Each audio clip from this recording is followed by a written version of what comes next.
श्री रामनगर नाम के गांव में मीना अपने पति विकास और बेटा मनीष के साथ रहती थी। मीना बहुत ही स्वादिष्ट खाना बनाती थी। मीना का पति विकास वहीं पर गांव में एक छोटी सी कंपनी में काम करता था। उनका सब कुछ ठीक चल रहा था, लेकिन एक दिन अचानक विकास को हार्ट का दौरा पड़ता है और उसी में उसका देहांत हो जाता है। विकास के जाने के बाद मीना और मनीष दोनों बहुत ही अकेले हो जाते हैं। एक दिन मीना के जेठानी रागिनी और जेठी सोहम जो शहर में रहते थे, वो मीना और मनीष से मिलने उनके गांव आते हैं। रागिनी बहुत ही लालची किस्म की औरत थी। उसने सोचा, अगर मैं मीना को शहर जाकर चुपके से उसकी सारी प्रॉपर्टी अपने बेटे के नाम करवा लूं और तो और उसे सारे काम करवाऊं ताकि मुझे भी आराम मिल जाए और बिना पैसों की नौकरानी भी मिल जाए। जैसे ही रागिनी घर में आती है, उन्हें देख मीना जोर जोर से रोने लगती है। तो रागिनी मन ही मन, मुझे तो अभी इससे प्यार से ही बात करनी होगी ताकि ये हमारी बातों पर विश्वास करे और हमारे साथ आने के लिए तैयार हो जाए। प्यार से रागिनी मीना से, रो मत मीना, जो होना था वो तो हो गया। अब रोती रहोगी तो मनीष का ध्यान कौन रखेगा? तुम्हें ही तो सब कुछ संभालना है। धीरज से काम करो। दीदी, कभी नहीं सोचा था कि इस तरह से ये चले जाएंगे। अब मनीष और मैं कैसे जीऊं? हमारा तो कोई पैसे कमाने का जरिया भी नहीं है। और आप तो जानती हो, मैं अनाथ थी, लेकिन फिर भी विकास ने मुझसे शादी की थी। अब मैं क्या करूं दीदी? तुम रो मत मीना, हम जरूर कोई ना कोई रास्ता ढूंढ ही लेंगे। और जब तक रास्ता नहीं मिलता तब तक हम दोनों हैं ना, हम कोई पराये तो नहीं। हाँ दीदी, आप ही का तो सहारा है। हमें कुछ भी समझ में नहीं आ रहा कि हम क्या करें। रागिनी और सोहम कुछ दिन मीना और मनीष के साथ ही रहते हैं। रागिनी और मनीष का उन्हें बड़ा सहारा मिला। अब जाने से पहले सोहम, अरे भाभी जी, आप मनीष को अपने साथ लेकर हमारे साथ क्यों नहीं चलती? और आप तो जानती है, शहर में स्कूल भी अच्छे होते हैं। मनीष की आगे की पढ़ाई भी वहाँ अच्छी हो जाएगी। सोहम की बात मानकर मनीष और मीना शहर जाने के लिए निकल पड़ते हैं। वहाँ जाने के बाद रागिनी उसके बेटे सुभाष से, सुभाष बेटा, ये तुम्हारा चचेरा भाई मनीष है, जो आज के बाद तुम्हारे साथ तुम्हारे कमरे में ही रहेगा। सुभाष बहुत ही स्वार्थी, घमंडी और गुस्से वाला लड़का था, जिसे मनीष अपने साथ रहे ये बात बिल्कुल भी पसंद नहीं थी। तो वो अपनी माँ से, अरे माँ, आपको तो पता है ना, मुझे मेरा कमरा शेयर करना बिल्कुल अच्छा नहीं लगता। आप मनीष की व्यवस्था कहीं और करवा दो। मैं अपने साथ उस गवार को नहीं रख सकता। सुभाष की बदतमीजी से बात करने के कारण मनीष और मीना को बहुत बुरा लगता है। तभी मनीष अपनी चाची रागिनी से, चाची जी, मैं माँ के साथ रह लूंगा। जहाँ पर भी माँ रहेगी, मैं उसी कमरे में रहूंगा। देखो बेटा, यहाँ तो सिर्फ 3 ही कमरे हैं। एक में हम रहते हैं और एक कमरे में तुम्हारा भाई सुभाष रहता है और एक तो स्टोर रूम है। अभी आप लोगों को कुछ दिनों के लिए स्टोर रूम में ही रहना होगा और फिर हम कुछ व्यवस्था कर ही लेंगे। रागिनी बोल ही रही थी कि तभी मीना, कोई बात नहीं दीदी, हम दोनों वहीं पर रह लेंगे। दूसरे ही दिन से मीना ने घर की पूरी भागदौड़ संभाल ली थी। वो घर के सारे काम करने लगी और मनीष भी उसे काम में मदद करता था। यही कुछ 2-3 महीने बीत जाने के बाद भी मनीष का कॉलेज में एडमिशन नहीं करवाया गया। तो एक दिन मनीष अपने चाचा जी से, चाचा जी, हमें यहाँ आकर 3 महीने बीत चुके हैं, लेकिन मेरा एडमिशन अभी तक नहीं हुआ। वो कब तक हो जाएगा चाचा जी? अरे तुम चिंता क्यों करते हो? थोड़ा रुको। यहाँ पर एक बहुत ही अच्छा कॉलेज है जहाँ मेरी जान पहचान है। मैं तुम्हारा वहीं पर एडमिशन करवा दूंगा। अब मनीष के चाचा जी मनीष को कुछ काम से बाहर गांव भेजते हैं और मीना से मनीष के कॉलेज में एडमिशन करवाना है, ये कहकर उसकी सारी प्रॉपर्टी पर साइन ले लेते हैं। तब तक सब कुछ ठीक था। जैसे ही मीना ने प्रॉपर्टी के कागज पर साइन करवाया, उसके दूसरे ही दिन रागिनी का मीना के साथ बहुत बुरा बर्ताव शुरू हुआ। साथ ही उससे कोई भी अच्छे से बात नहीं करता था और सुभाष तो पहले ही गुस्से में रहता था। वो तो कभी भी मीना से बात नहीं करता था या मनीष से बात नहीं करता था। जैसे ही मनीष घर आता है तो मीना उससे, मनीष, तुम्हारे चाचा जी ने तुम्हारा अच्छा कॉलेज में एडमिशन करवाया है। तुम जब गाँव गए थे तभी उन्होंने कुछ पेपर्स पर मेरे साइन लिए। अब चाचा जी घर आएंगे तो उनसे बात कर लेना। ठीक है माँ। अब शाम के समय जैसे ही चाचा जी घर आते हैं, मनीष उनसे उस बारे में पूछता है। तो वो हंसने लगते हैं और उसी दिन वो मनीष और मीना को घर से बाहर निकाल देते हैं। जैसे ही मनीष और मीना घर से बाहर निकलते हैं तो रागिनी मीना से, मीना, तुम एक बहुत ही अनपढ़ और गंवार औरत हो जिसे इतना भी पता नहीं चला कि वो सब कुछ हमारे नाम पर कर रही है। जो भी उसकी प्रॉपर्टी थी वो सब कुछ सुभाष की हो चुकी है। और एक बात, आज के बाद हमारा और तुम्हारा कोई संबंध नहीं है, तो यहाँ से निकल जाओ। ये सारी बातें सुनकर मनीष का दिमाग पूरी तरह से घूम जाता है। मनीष और मीना को कुछ भी समझ में नहीं आ रहा था कि आखिर रागिनी क्या बात कर रही है, कि तभी मीना को ध्यान में आ जाता है कि उसने जिस पेपर पर साइन किए थे वो कोई और नहीं बल्कि वो प्रॉपर्टी के पेपर ही थे। ये सुनते ही मनीष दौड़कर अपनी चाची की ओर जाने लगता है, तो मीना उसे रोक लेती है और वो रोते हुए वहाँ से चले जाते हैं। मनीष अपनी माँ से, अरे माँ, अब हम क्या करेंगे? अब तो हमारे पास इतने पैसे भी नहीं बचे कि हम अपने गांव वापस जा पाए। और तो और वहाँ जाने के बाद अब हमारे पास रहने के लिए घर भी नहीं है माँ। कोई बात नहीं मनीष, अब हम यही रहेंगे और रागिनी को सबक सिखाएंगे। तुम्हारे पिताजी हमेशा कहते थे, हमारे पास पैसा हो या ना हो, लेकिन हम मेहनत करें तो हर रास्ता खुल जाता है। अब हम भी ऐसे ही करेंगे, हम मेहनत करेंगे और तुम्हारी चाची रागिनी को सबक सिखाएंगे। लेकिन माँ, हम रहेंगे कहाँ? क्या करेंगे? क्या तुम्हें याद है मनीष, जब हम यहाँ पहुँचे थे तो रेलवे स्टेशन पर बहुत सारे लोग थे जिनके भी घर नहीं थे। तो कुछ दिन हम भी वहीं पर रह लेंगे, लेकिन हम कभी हार नहीं मानेंगे। हम भिखारी नहीं हैं, समझे? दोनों वहीं पर रहकर काम ढूंढना शुरू करते हैं। दिन भर यहाँ वहाँ ढूंढते हैं, लेकिन उन्हें कहीं पर भी काम नहीं मिलता। 2-4 दिन उन्हें भूखे पेट ही रहना पड़ता है। अब बहुत ढूंढने के बाद मनीष को एक चाय के ठेले पर काम मिल जाता है। दूसरी ओर मीना को भी वहीं पर पास में एक औरत के घर में बर्तन मांजने का काम मिल जाता है। जो औरत कम पैसों में काम वाली ढूंढ रही थी, क्योंकि वो भी एक जरूरतमंद ही थी। इसी कारण मीना को भी वहाँ पर काम मिल जाता है। वो कई सारी कठिनाइयों का सामना करते हैं।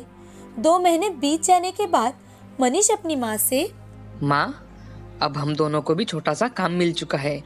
कम से कम आज से हम भूखे तो नहीं रहेंगे। माँ, हमें हमारे रहने की कुछ व्यवस्था करनी पड़ेगी। मनीष झोपड़पट्टी में अपने लिए खोली भाड़े पर लेता है। कुछ दिन ऐसे ही बीत जाते हैं। अब गर्मी का मौसम आता है। मीना सभी लोगों से बड़े अच्छे से और प्यार से बातें करती थी। वो झोपड़पट्टी में रहती थी, लेकिन फिर भी उसने अपने आसपास के लोगों को बहुत सुधार दिया था और लोग भी उसकी बातें मानने लगे थे। साथ ही साथ मीना का काम देख मीना को 5 और घर में काम मिल चुका था। एक दिन मनीष घर आते वक्त कच्चे आम लेकर आता है और अपनी माँ से, माँ, आज बाजार में कच्चे आम मिले तो लेकर आया हूँ। कब से अचार ही नहीं खाया, तो आज अचार ही बनाना। मैं रोटी के साथ आज अचार ही खाऊंगा। अब मीना अपने बेटे मनीष के लिए अचार बनाती है और पास में ही उसकी दोस्त सुमन रहती थी, जिसे वो थोड़ा सा अचार खाने के लिए देती है। सुमन होलसेल में हल्दी पाउडर, मिर्च पाउडर ये सब खरीद कर बेचा करती थी। जैसे ही सुमन ने वो अचार खाया तो सुमन मीना से, दीदी, आपने क्या अचार बनाया है, दिल खुश हो गया। क्या आप और बना सकती हैं? मैं इसे भी अपने बाकी के प्रोडक्ट के साथ बेचा करूंगी। क्या सच में सुमन, तुम मेरे अचार को बेचोगी? हाँ दीदी। अब मीना कुछ अचार बनाना शुरू करती है और सुमन कुछ कमीशन लेकर उसे बेचने लगी। मीना कुछ अचार वो जहाँ पर काम करती थी वहाँ पर भी लेकर गई और अपनी मालकिन से, मैडम, मैंने ये अचार बेचने के लिए बनाया है, अगर आप इसे चख कर देखें तो।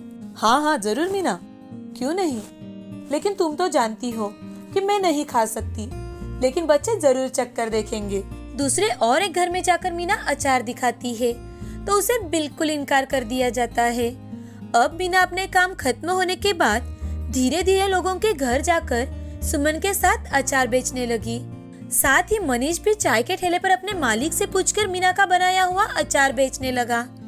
अब धीरे धीरे कर मीना का बनाया अचार बढ़िया से बढ़िया बेचा जाने लगा। अब वो एक दिन मनीष से, मनीष बेटा, अब तुम अपनी आगे की पढ़ाई शुरू कर दो ताकि तुम्हें कोई मेरी तरह अनपढ़ ना कहे।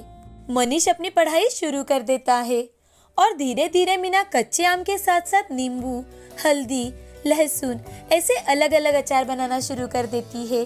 उसका अब खुद का एक ब्रांड बन चुका था और अब बड़े बड़े मॉल्स में भी मीना का अचार इस नाम से अचार बेचा जाने लगा। उसने कई सारी औरतों को काम पर रख लिया था। मीना ने 6-7 साल में ही उसका खुद का एक घर भी खरीद लिया था और मनीष भी नौकरी ना कर अपनी माँ का ही बिजनेस बढ़ाने लगा। यहाँ दूसरी ओर रागिनी का बेटा सुभाष, जो कि गुस्से वाला और स्वार्थ बुद्धि का इंसान था, जिसे कॉलेज से रस्टिकेट किया गया था, उसने अपने माँ पिताजी को घर से बाहर निकाल दिया। ऊपर से सोहम की कंपनी को भी सिल लग चुका था। सुभाष कई सारी बुरी आदतों में पड़ चुका था। उसने अपनी सारी प्रॉपर्टी बेच दी थी। रागिनी और सोहम का घमंड पूरी तरह से चूर चूर हो चुका था। वो पूरी तरह से कंगाल हो चुके थे। एक दिन नौकरी ढूंढते ढूंढते सोहम मीना की कंपनी में आता है। उसे देख मनीष अपने एक वर्कर से, अरे सुनो, वो इंसान यहाँ पर क्यों आया है? सर, हमारे यहाँ मैनेजर की एक पोस्ट खाली है, शायद उसी के लिए इंटरव्यू देने आए हैं। तुम एक काम करो, उसे पूरा दिन वही बिठाओ और सर मीटिंग में है यही बताओ। अब सोहम पूरा दिन बेचैनी से यहाँ वहाँ घूम रहा था कि तभी मीना देखरेख करने के लिए कंपनी में आने के लिए गाड़ी से नीचे उतरती है। उसे गाड़ी से उतरता देख सोहम मन ही मन, अरे ये तो मीना है, और इतनी बड़ी गाड़ी में यहाँ क्या कर रही है? मीना चली आ रही थी। आसपास के लोग उसे प्रणाम कर रहे थे तो उसकी नजर सोहम पर जाती है और उसे देख मीना, आप यहाँ पर क्या कर रहे हैं? सोहम को अपने किए पर बहुत शर्मिंदगी हो रही थी। इतना ही नहीं, उसे पछतावा भी हो रहा था। और तो और मीना को बड़ी गाड़ी से उतरते देख शौक में भी था। अब उसे समझ में आ चुका था कि मीना का अचार किसी और का नहीं बल्कि मीना का ही था। मीना, मुझे माफ कर दीजिए, मैंने तुम्हारे साथ बहुत बुरा किया है। नहीं जेठ जी, आपने तो मुझे घर से निकाला और एक अच्छा सबक दिया और इसी कारण आज मैं यहाँ तक पहुँच पाई। मैं तो आपका थैंक्स करना चाहती थी। मैं आपके घर भी आई थी, लेकिन वहाँ पर पता चला कि आपने वो घर किसी और को बेच दिया है। थैंक्स जेठ जी। सोहम जोर जोर से रोने लगता है और हाथ जोड़कर मीना के पैर पकड़कर माफी मांगने लगता है। तो मनीष वहाँ आकर, अरे ये क्या तमाशा चल रहा है इधर? कौन है ये आदमी? इसे तुरंत बाहर निकालो। मनीष बोल ही रहा था कि तभी मीना उसे रोक लेती है और सोहम रोते रोते अपनी सारी बीती बातें बताता है और उन दोनों से फिर से माफी मांगने लगता है। अब सोहम और रागिनी दोनों मिलकर मीना की कंपनी में मजदूर बनकर काम करने लगे। इस कहानी से हमें यह सीख मिलती है कि हमें जो चीज चाहिए वो सिर्फ और सिर्फ मेहनत करने से ही मिलती है। जोर जबरदस्ती कर प्राप्त की हुई प्रॉपर्टी हमें कभी काम नहीं आती। और एक पढ़ा लिखा इंसान ही एक बड़ा व्यापारी नहीं बन सकता। एक अनपढ़ इंसान भी मन में ठान ले तो मीना की तरह छोटी छोटी चीजें करते करते आसमान को छू लेता है। मुंबई शहर में दिनेश नाम का एक आदमी अपनी पत्नी लता और बेटी उमा के साथ रहता था। दिनेश रिक्शा चलाने का काम करता था। वो बहुत ही ईमानदार और मेहनती इंसान था। वो दिन भर काम करने के बाद जो भी पैसे मिलते थे उसी से अपने परिवार का गुजारा किया करता था।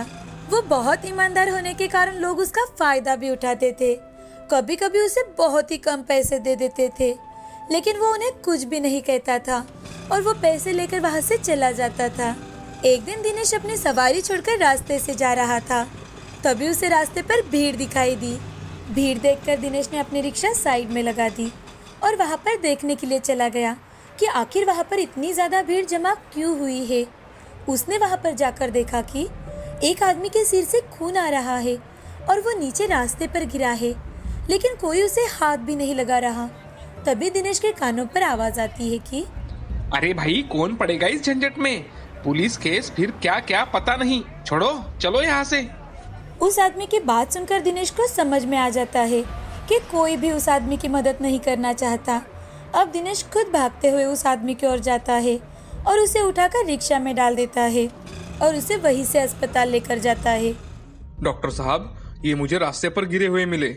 आप जल्द से जल्द इनका इलाज शुरू करवा दीजिए, क्योंकि इन्हें काफी गंभीर चोटें आई है। कुछ कीजिए डॉक्टर साहब। आप इनके घर वालों को जानते हो? अगर जानते होंगे तो उनको फोन करके बता दीजिए। और हाँ सुभाष, तुम इधर आओ, पुलिस को बुलाकर इनका स्टेटमेंट ले लो। डॉक्टर की यह बात सुनकर दिनेश उनसे, नहीं डॉक्टर साहब, मैं इनको नहीं जानता, मुझे इनका एक्सीडेंट कैसे हुआ ये भी नहीं पता, तो मैं स्टेटमेंट कैसे दे सकता हूँ। ठीक है, कोई बात नहीं, आपने जो देखा है वही बता देना और जल्द से जल्द जाकर ये मेडिसिन लेकर आइए। दिनेश जल्दबाजी में ही मेडिसिन लेने के लिए चला जाता है। उसके पास जितने पैसे थे उसी में वो मेडिसिन लेकर डॉक्टर को दे देता है। जब तक उस आदमी के हालत कुछ अच्छे नहीं होते वो वहीं पर रुकता है। अब रात तक उस आदमी की हालत में काफी सुधार हो गया था। ये देख दिनेश डॉक्टर से, डॉक्टर साहब, क्या अब मैं यहाँ से जा सकता हूँ? और उनकी तबीयत तो ठीक है ना?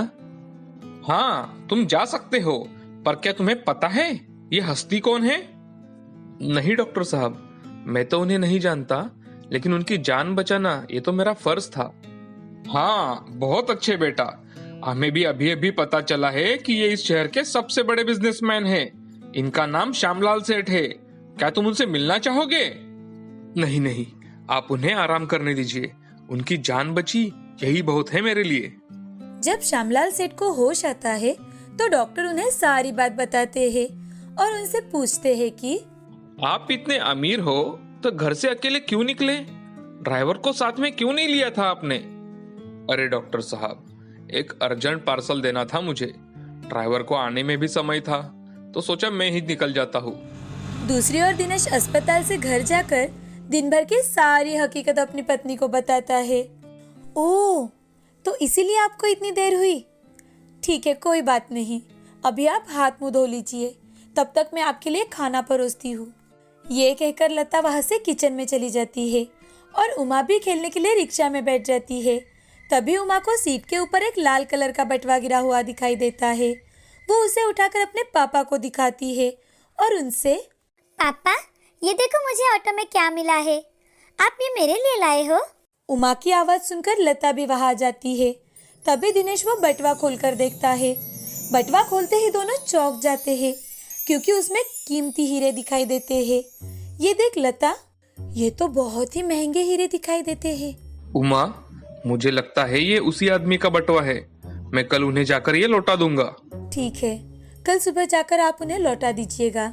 दूसरे ही दिन सुबह दिनेश हीरों का भरा बटवा लेकर अस्पताल में जाता है और श्यामलाल सेठ के पास जाकर उनसे, जी नमस्ते, अब आपकी तबीयत कैसी है?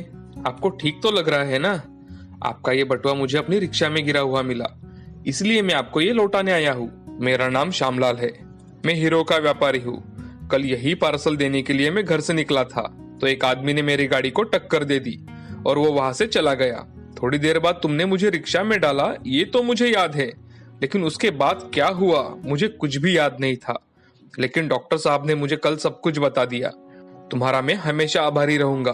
और हाँ, आज से तुम मेरे साथ ही काम करोगे, मैं तुम्हारे रहने के लिए घर भी दूंगा। अब से तुम हमेशा मेरे साथ ही रहोगे। तुम्हारी ये ईमानदारी देख मुझे बड़ी खुशी हो रही है, तुम्हारे कारण ही आज मैं जिंदा हूँ। श्यामलाल सेठ की यह बात सुनकर दिनेश की खुशी का तो कोई ठिकाना ही नहीं रहता। उस दिन के बाद दिनेश की किस्मत मानो पलट ही चुकी थी।